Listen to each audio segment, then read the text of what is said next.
My name's Tom, I'm the Creative Director of Mediali. So we're here today welcoming the UK and Danish artists who've been selected to be part of Immersive Assembly Vol.2, which is focused around bodies and geometry. So they'll be collaborating over the next 6 months, making new immersive artworks. So I'm Philippe Piaget. I am an animator and filmmaker.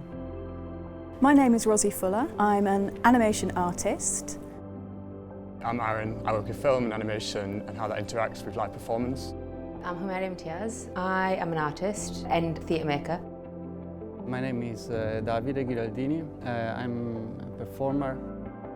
I'm Lydia Cottrell and I am a dancer and a choreographer.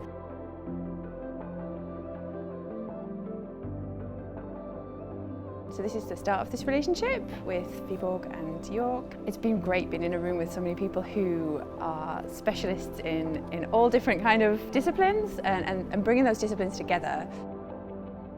Of course, both cities, being UNESCO creative cities, have strongholds within media arts. Viborg is a world centre for animation excellence, and York has a massive wide range of incredibly talented media artists. Both Viborg and York are very keen on the storytelling, the narrative perspective. We are excellent in the technical, the visual stuff, but we're also very focused upon storytelling, and I look so much forward to see what stories comes out of this. The nature of the partnership is really exciting. The field of creative media, obviously really new, innovative, unprecedented kind of cultural activities. That's really exciting. It's an equal relationships, which is why I think this is so exciting, because it's something we both want to do. Great art can be made anywhere, and that includes the north of England, and there are some just fantastic creative people around. And I think linking them up with peers across the world is really exciting, and it's enlivening and enriching, I think. There's a unity within the organisations and the artists working in the sphere who are so open to collaborate with each other and to talk to each other and to co-programme. And hopefully, what would come out of it would be a development of the artists in both countries and long-term relationships that will make exciting artistic projects.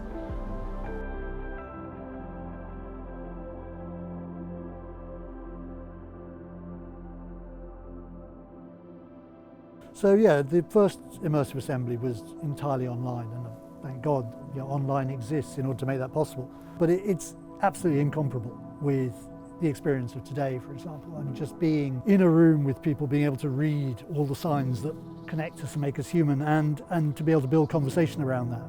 You have all sorts of little bits of conversation that feel completely unintentional, but actually often are the things that lead to the real breakthroughs in terms of conversations that unlock possibilities that neither party had seen before. For me, one of the most exciting things is collaboration, actually, and meeting new people that you would never normally get to work with. Working together, meeting together, it's another kind of experience which gives a lot, another energy that we all experienced. It can be like a lonely world of pushing your own craft, so it's always nice to share that information and share things that you've kind of learned the hard way, to bounce off ideas. I think that's going to be one of the most valuable things from this. Collaborating with the UK artists is something that I find very interesting. It's a great opportunity to meet people and also just be inspired by all the other different practices that other participants have. Just seeing how other people use their tech for their craft and how they interact with it, it's empowering to see how they do it, but then it does make you reflect on what you prioritise in your work. So in that sense, it's a really energetic collaboration.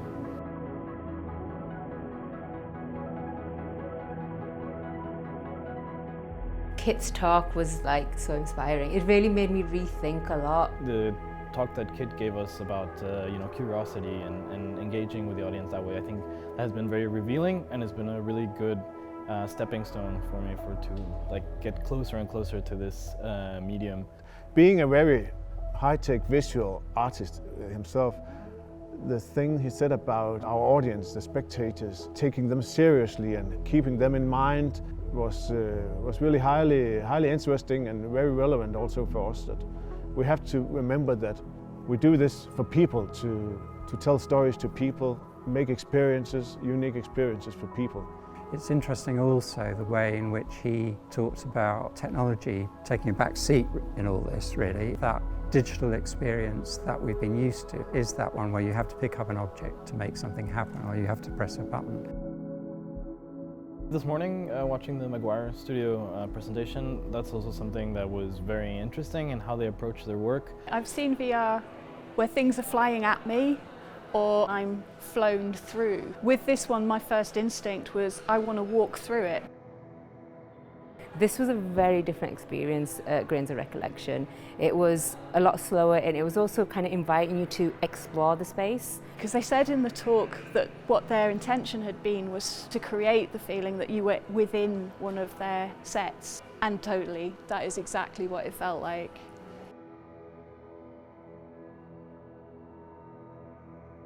I think I'm someone who really loves learning these new skills and creating something that can be used in an artistic way, but also might not be. Just experiment and fail and make those mistakes and learn from them, because I feel like I'd be a better artist if I have that kind of space. Any opportunity that comes along to have like time to research and play that isn't focused on like a definite end product is always like a good use of time.